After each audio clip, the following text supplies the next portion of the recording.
this is Lori, and welcome to my series on adventures in soldering. In this episode, we're going to be making an ATtiny 85 chip based project. It's a memory game that I'm sure you're familiar with.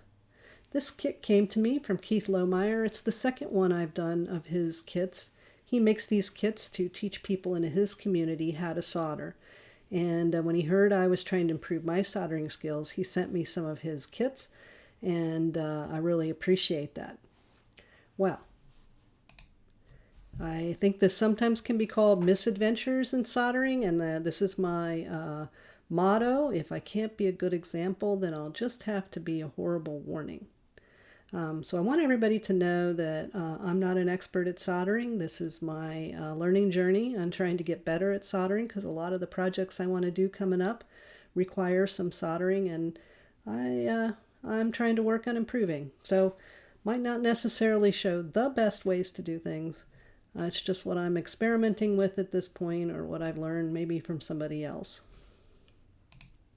All right, so Keith's game is designed for that soldering class that he runs at his local library. And it's based on that ATtiny 85 chip that you see right over here.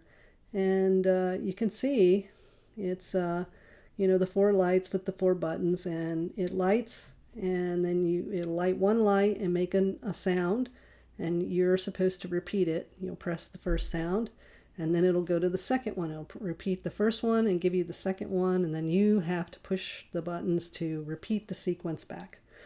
A nice memory game, and was very popular many years ago.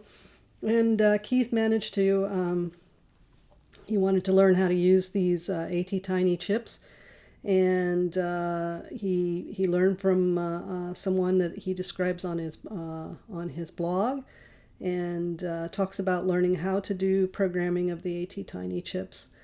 So if you want to learn more about that, definitely check out Keith's blog. It's pretty good, and he shows the code and how he got started doing this kind of a project.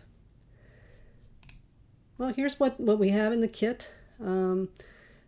Keith gives everybody a lanyard, and he has a little felt back to put on it after it's all soldered, so that it's not rough when it rubs up against your shirt or your chest. So we have a thing to hold the button battery here, and here's our ATtiny chip and socket. 4 LEDs, the 4 buttons, a capacitor, the start button, a little buzzer, and some resistors for the LEDs. Well, let's get started on this kit. Hopefully I can make it work. Well, first up will be to put on the resistors, I think. And I'll just show an up close of the board here. And the resistors go right here. There's a little start button in the middle there, but I think I'll do the resistors first, and then maybe come to the button. All right, so I have 3 of them already bent, and I did check to make sure they are 220 ohms, just because I think that's just a good practice before you get started with something like this. So I'll just bend it into place, and then we'll insert them, and bend them back a little bit to hold them onto the board like that. So yeah, I'll do the others and get set up for soldering. Alright, I've got them all on. So I'm going to put this into my little clipper holder things. And make sure it doesn't move. There we go. Alright, I think I've got those in place. And we'll turn on our smoke absorber. So I have to talk a little bit louder, and I'm just going to tin up. I tip a little bit and make sure it's good and silvery, as you can see. Yeah, it's nice and warm. I've been running this about 375, 350. I think it's a good idea to take it up in temperature when you're doing bigger components with like larger legs and stuff. Probably could do these a little bit lower temp, but that's what I have it at right now.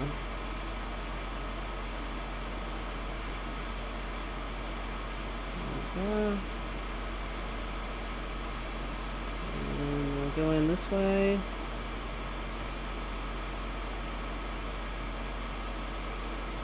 Looks good.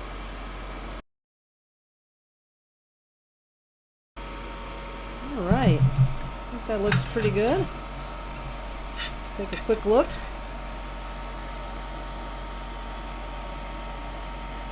Oh, that looks good. And I'll get my clippers. And we'll just clip them off.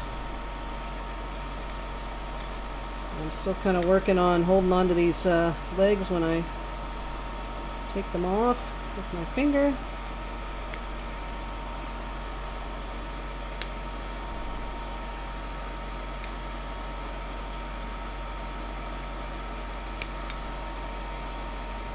Get that one very good. That up a little bit. There we go. Just catch a little more off of that one. And just about it. Come on. There we go. Alright. Nice and clipped up. And we'll put our little small button switch here on. So that's what it looks like. It goes right here in the center. So my strategy, as I've learned from other pretty successful YouTuber kit builders, they tend to go for lowest profile, less likely to be hard to work around, and then work up to things that are higher and, you know, greater chances of messing it up. Like, for example, you might want to not do your ATtiny. Want to wait on that for the very end, because you don't want to like hit it, you know, and melt it with your iron by accident. So if you put it on last, then it's less chance of that happening. So those are some of the reasons that people that I've seen use for doing different things. Also, on these round ones, I find working your way out, I think, is also good. So I just tuck that in. It's on there pretty good, but I've had bad I've had bad luck with you know, because I'm not a very experienced solderer still. Although I think I'm getting a little bit better here. But I find that I can sometimes, you know, kind of, when I go to solder something like this, push on the leg and then push it out a little bit, and then it looks uneven. So I'm gonna put a little of my tape on, just as good measure. So this is that high temperature tape that I've been using in some of these kits, and I just do that to just hopefully keep it from popping out on me in case I push on it a little too hard. Alright, so we got it in there. You can just barely see the little legs popping up. I'm going to slide that back into our little clipper here. And put this one on. Yeah. Alright, so let's get this one done.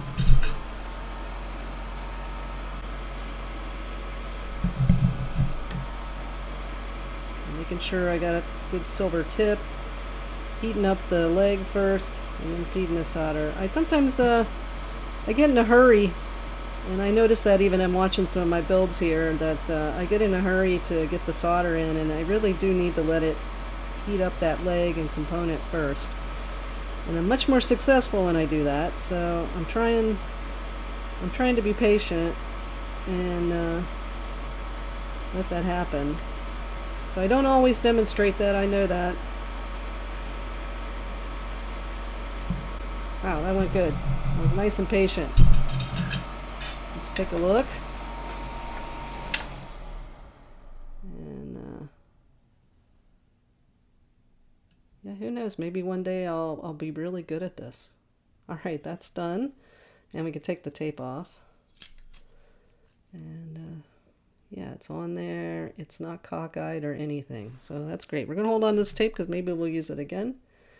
And I guess I'll put the capacitor on next, and then go to the LEDs, I guess. So you can, capacitors, you can always look at them and usually printed on them somewhere you can see their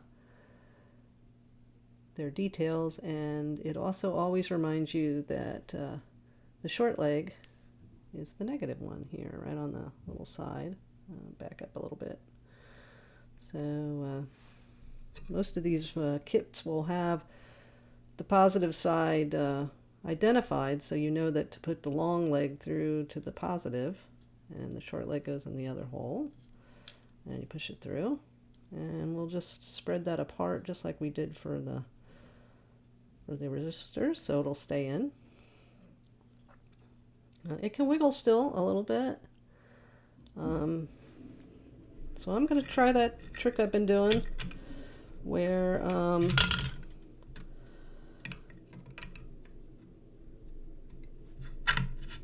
I only solder one side and then kind of let it reflow it and make sure it's nice and flat against the surface.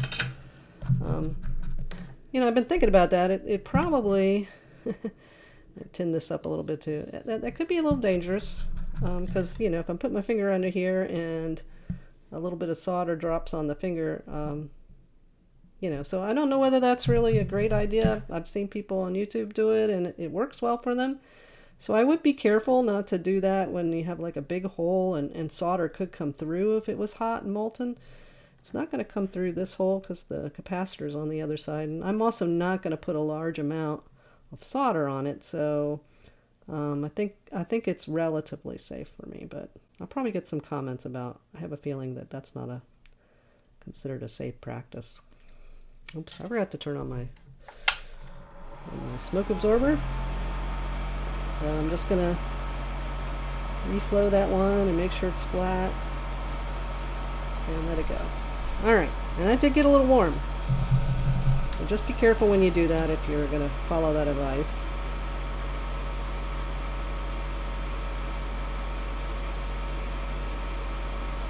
Alright, I think that's all done. And we'll take a look at that. It looks pretty good. And we'll go ahead and clip that off.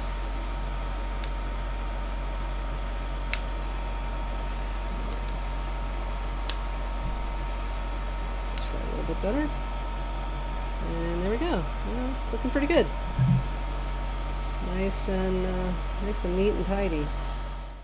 Alright, I got some of the LEDs already in, and I went back and looked at Keith's blog to make sure I was putting the colors in the right spot. I'm not real sure about his program that he has programmed into the ATtiny, what colors go where, but so I just tried to follow what I saw in the picture. So the other important thing about, just like capacitors, that there's a polarity to LEDs, and the long leg is the positive, so we'll stick that into the positive side and push it in, and bend it back just like we did with the resistors and the capacitor to hold them in. There we go. So now we'll go ahead and get that soldered. I think I shouldn't have to move these all the time, but for some reason it always seems I have to adjust them just a little. All right. A little bit more light on that.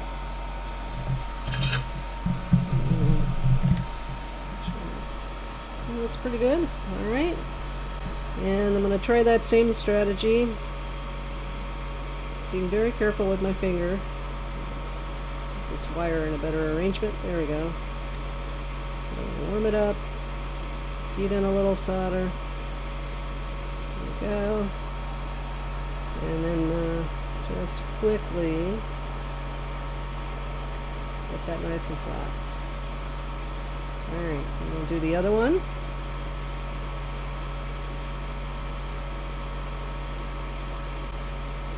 And I'll work my way around. Okay, got them on, nice and straight. So, yeah, that strategy works, but I think you do need to be careful not to get burnt. So,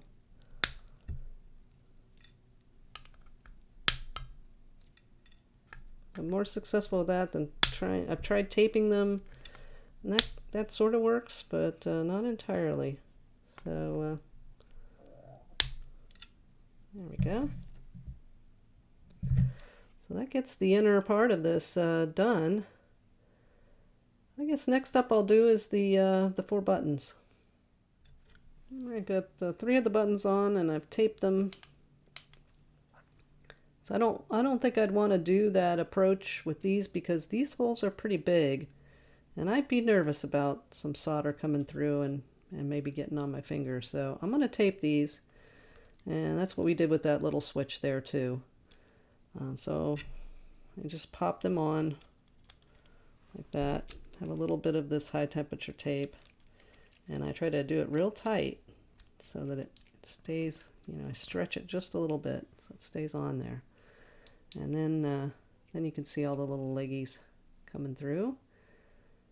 And it's good to look at them to make sure you see, you know, how high they're going to be. And again, this has been my experience of me not getting these on to the surface real well.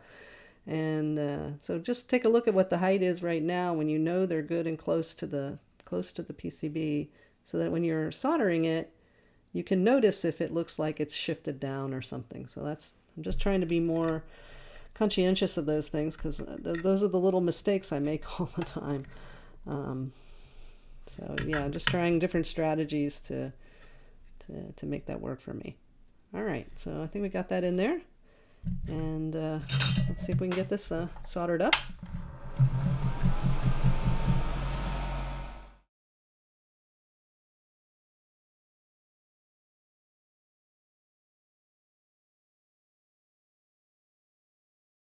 All right, just wanted to feed a little bit more in, make sure it's good and in there. Let's take a look, and just thought I'd make sure I had a good amount on each of them, because those are the things you're going to be hitting on all the time. Now let's see how we did. Get these out of the way. And this high temperature tape is not particularly expensive, so I think you can use it, not feel bad about it. Well, I think that looks really good.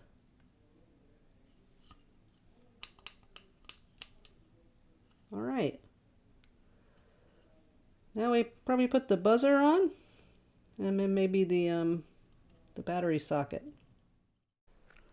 Well, I forgot to have my mic plugged in when I was recording this piece, so I'll just voice over.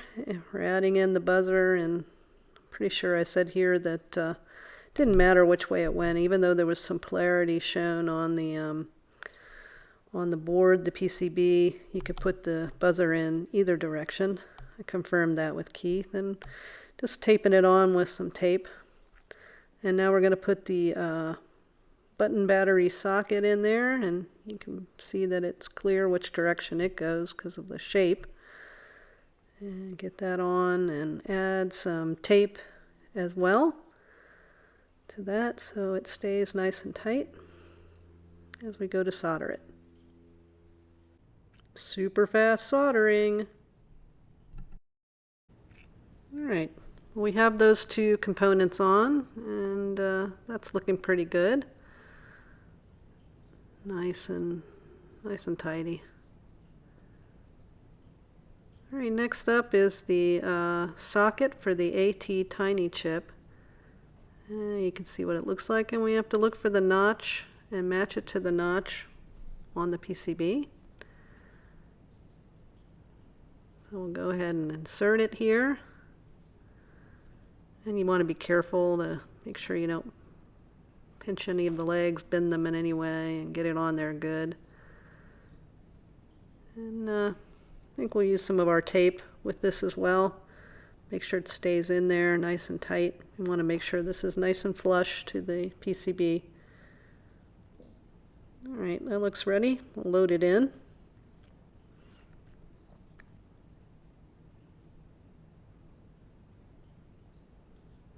Try to get that in there Nice and tight. There we go. And that's the ATtiny chip. And we don't want that anywhere near the iron at this point, so we'll put it away. And we'll turn on the absorber and get the soldering done. And we're going to solder the corners first. Well, you can see my board is not stable. And as I go to do the other corner, I realize I need to wedge it in better. So I'll get it better wedged in there, because when it moves around, it doesn't solder very well. Alright, and we'll go ahead and try to get that second corner. And it's good to get those, because then we can check and make sure that the socket is on flat, flush against the PCB. And because we could reflow it and adjust it if we needed to. So it looks good. We'll put it back, and we'll go ahead and finish up the other ones, the other pins, and we'll have that socket done. And that will be the end of the soldering for this project. And you don't need a lot with these little pins. As I said before, most of the soldering I'd done before I got to all these kits was just doing headers onto picos, pico W's, that sort of thing. So I was starting to feel okay about doing that. There we go, just a couple more to go, and we'll have it done. Excellent. All right, we'll check it out and make sure that it looks good. A little too close, but yeah, looks great. So that is complete. Now we just need to put the ATtiny 85 into the socket, and we'll just take a look at it here. And we need to check for the notch. There we go, you can see it now. And line it up with the notch on the board. And just want to put these in very carefully, making sure that the legs are all going to go into the little sockets and that you won't bend any legs. Definitely don't want to bend them. It should go in, so you don't want to smash it in there. Wow, that looks pretty good. Looks like it's seated nicely. Excellent. So now, I guess it's time to put the battery in. So we'll get the battery. Came with the kit. And get it open here. And slide it into that socket. Nope, you can see it working already. Yeah, we'll put the backing on. And Keith put this on so that it makes it easier to hold the game without scratching your fingers. And also, if you do wear it around your neck, it won't scratch up your skin or maybe your clothing. So that was a great idea. So we'll just put that on, press it into place. Yeah, awesome. That should work really well. And now the lanyard, which you could put on to hang it around your neck. Alright, I missed getting the audio, as you've seen on the last few steps of making the Tiny Simon kit. So I'm coming and making sure I catch the demo with the sound on. So if we press the start button, it kind of asks us if we to choose between a one-player game or a two-player game. And if we don't select one before the lights go off, then it goes back into its sleep. And Keith mentioned that it seems to last a pretty good long time on this battery, the button battery. So let's start off our one-player game. And now we're just playing Simon like we always would.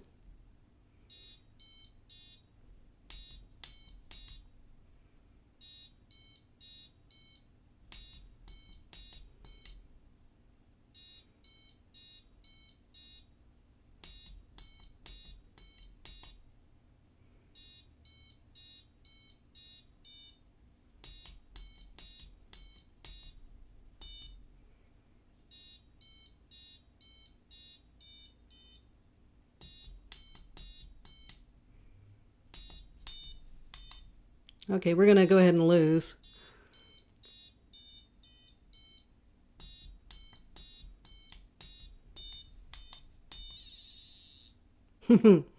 Fun.